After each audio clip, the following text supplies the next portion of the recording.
Well, let's bring in someone who's familiar with the government's war on terror and insecurity.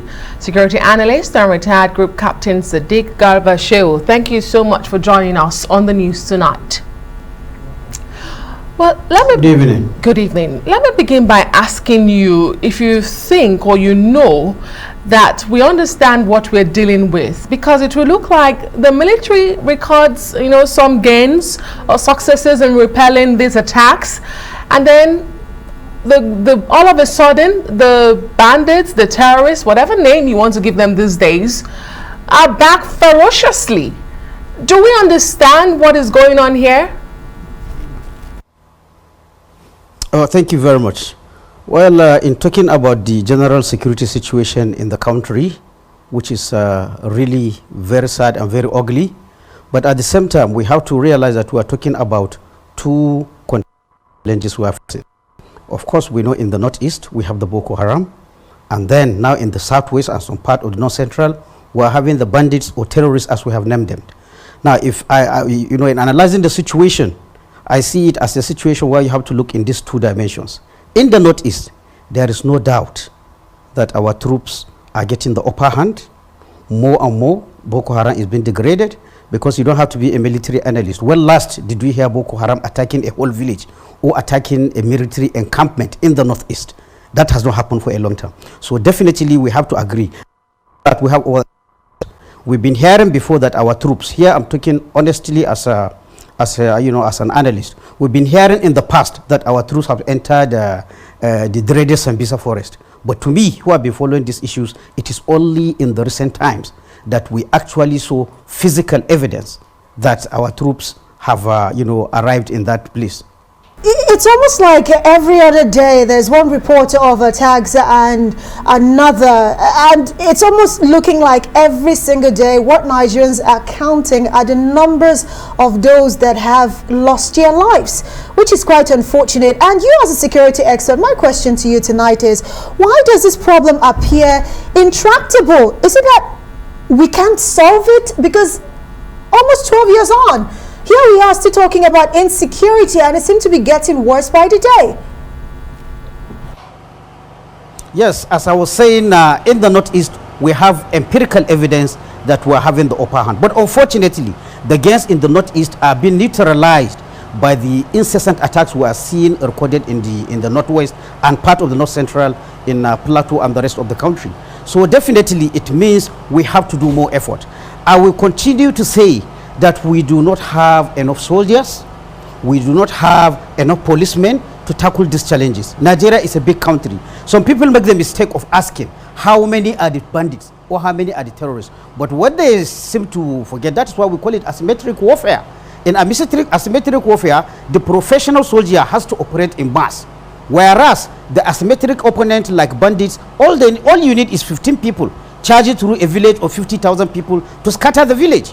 But if you want to protect that village as a professional military, you are not going with 50 people because bandits came with 50. You are going to need a battalion or a company that's about 300 to 700 people. So this is the asymmetry we are talking about. So definitely we do not have enough troops. We do not have enough soldiers to do these things. And again, more and more we have to be doing technology.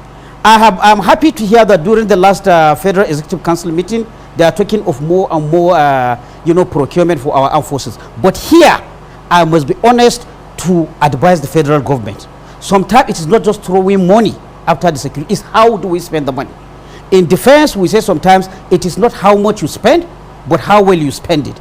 I think we do not have a very well coordinated procurement policy. So what do we have? The police are buying what they want, the army is buying what it wants, the air force is buying what it wants, but in doing that, you are going to waste your money. Wasting your money by buying some equipment that you don't need. Wasting your money by buying equipment that two services cannot use. I want to see a very clear and coordinated security equipment. In terms of Naira and Kobo, this government can be held as as a good example of how to spend a lot of money on security. But that is not, like they said, the devil is in the details. Are we buying what we need?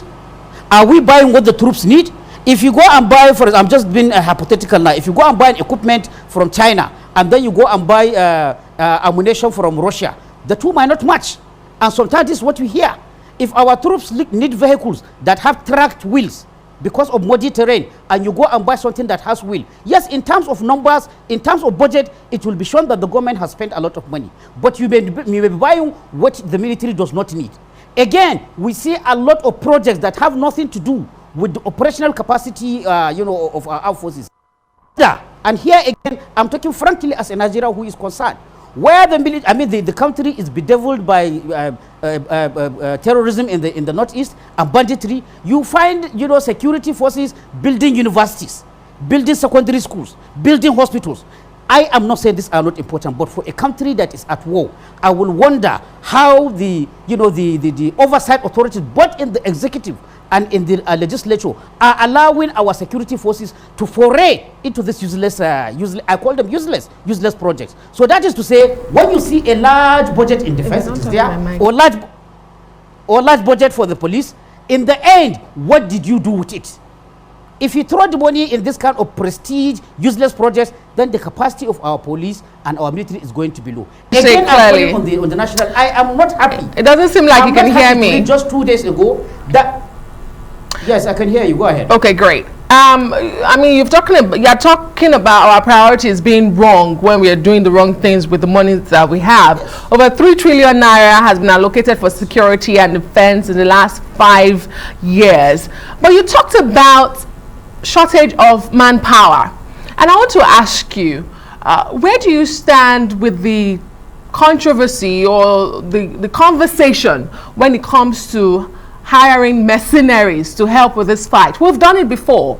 Should we not be doing it again? And how worried are you? I know you've spoken as a Nigerian, you say you're concerned. How worried and how concerned are you when you hear the number of soldiers we are losing to these terrorists in the space of the short time? Just a couple of days ago, a formation was attacked in Kaduna. We had about 11 soldiers killed in one day.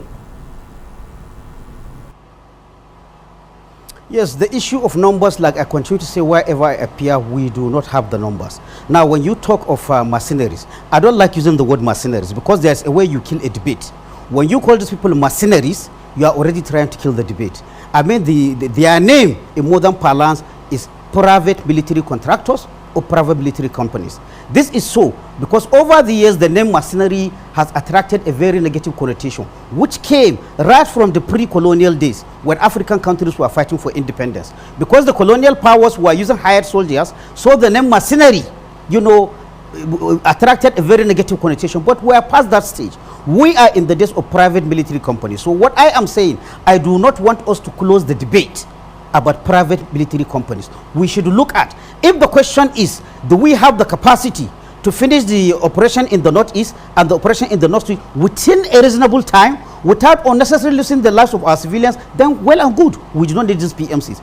If on the other hand, the answer is that our military may win, but they will take a long time in wastage of money and wastage of life before they win, then I think there is nothing wrong in us having mercenaries. And when we talk about these private military contractors, there are many areas they can help us. It doesn't necessarily have to be in fighting capability.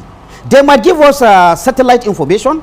They might give us night flying capabilities. They might give us special forces that can be inserted, which currently we do not have. So it is our areas. Even countries that are bigger and militarily stronger than Nigeria, they use this, private military contractors. So I don't want our policy makers to just close their eyes. People talk about national prestige and national, all that is there. But the issue is, do you have what it takes to succeed? Now again, back to numbers. I take my challenge to the National Assembly. While we are talking, our police is on demand, our military is on demand. Then you hear the National Assembly passing a bill to start sort. Is it a national one organization? Just confusing thing matters. I just read in the newspapers 2 days ago that the Senate has approved the setting up of another agency, whereas our police is on demand, our military is on demand. Our military does not have a reserve force. That is part of our problem.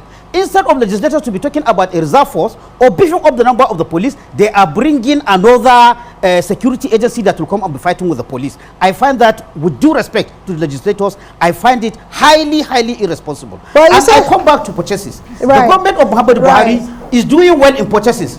Well, you're talking about, I guess you're talking about the Peace Corps, but the question Adeso had asked you earlier is about the number of soldiers who are dying. But let's move from there. You know, you've talked about the asymmetric war, especially in the Northeast, but let's talk about the incidents that we see in the Plateau and Benue State, where we see, you know, bandits, or you want to call them herders, where we see the numbers of those being killed on a daily basis increase.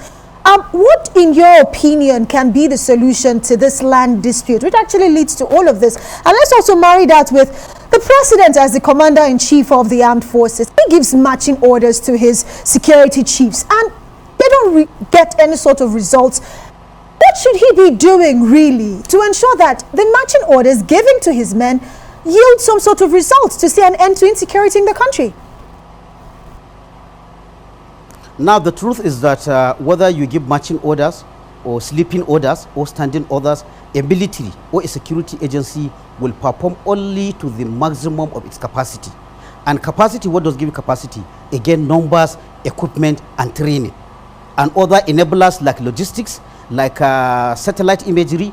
In the last video you played of the the spokesperson of the government, my namesake SADEEQ GARBA SHEHU, he's talking about purchases. The problem that caught us is that we found ourselves in this security situations with a military and a police that are not well prepared, that are low in number, that are low in equipment. So what we are doing as we are fighting, we are purchasing equipment. As we are fighting, we are training. It is not going to be easy. That is why the security architecture should be kept very, very sharp and agile even during peacetime. If you want to wait until when you are fighting, then you will be doing, you will be waiting that we are going to tell them to hurry up. You cannot hurry up because there's a limit which you can tell a country that is producing arms for you to hurry up and bring. Some of these are not off the shelf. So the lesson we should learn going forward, if we come out of this, is that we should keep our military and police and other security agencies fit for purpose, so that when the door is knocked, they can answer. Right now, we do not have that capacity. This brings me back to the issue of the PMCs or private military companies. If there are capacities or capabilities that we think our military and our police are not currently do not have, and it will take a long while to build that capacity, I think there's nothing wrong. There's nothing shameful in looking for agencies that we do. We did PMCs in 2014, and for everybody, objective observers, we know what they did. So all the the negatives about the debate about bringing these people in, it forgets what they can do. It forgets that our capacity is low in some areas. With regards to people being killed, definitely it's a very sad happening, and it is happening. But what does it show you? When we block the area in the Northeast, these people, they will spread. Like I told you, these insurgents or these bandits, they are not like military. All they need is to infiltrate 2-2, 3-3, and then they reassemble in a plateau. You go and block plateau, they disperse 2-2, 3-3. They without any so definitely, you know, it's you need to have troops that will hold ground for you to ensure that they do not move from one place to another. Well, it's indeed a worrisome situation development, and scary when you say, if we get out of this. Well, we'll have to thank you, Captain SADEEQ GARBA SHEHU, for being on the news tonight with us. Much appreciated.